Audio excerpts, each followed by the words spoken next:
सवेरा हो देख भइले औरत के बेरा हो। And recording studio Birgunj. औरब धया औरब पूजा नवा पूरा करी है छठी माई सपना। Music by DJ Ramesh.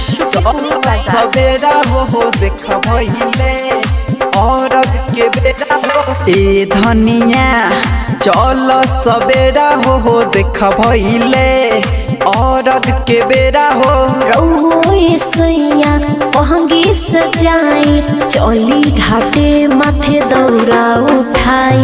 धरब धया करब पूजा नवा पूरा करी है छठी माई सपनवा।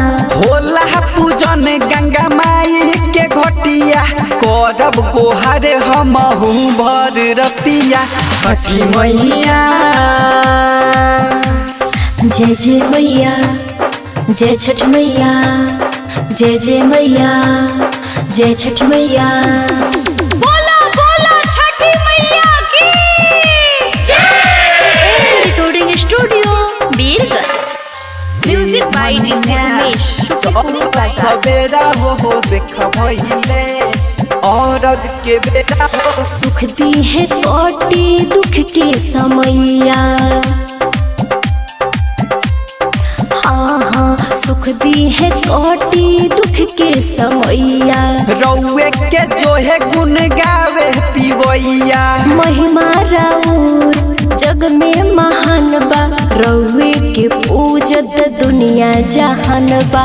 दिहेला लेना ओसी भरवाई हर साले परसादी बटवाई। फल फूल सब कुछ चढ़ा के मांगिल सुख सिरवा झुका के। छठी मैया जय जय मैया जय छठ मैया जय जय मैया जय छठ मैया। बोला बोला छठी मैया की जय।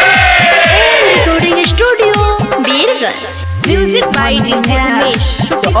सवेरा हो देख भइले औरत के बेरा हो। 3 दिन से भूखल बने उपवास हो।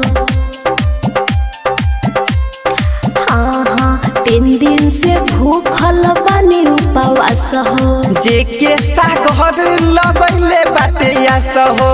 उगी जल्दी सूरज गोसैया जल बीच ठाड़ा सब कापे दिवैया।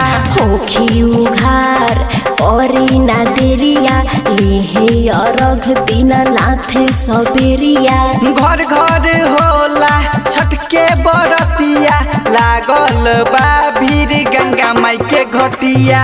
छठी मैया। Recording studio Birgunj.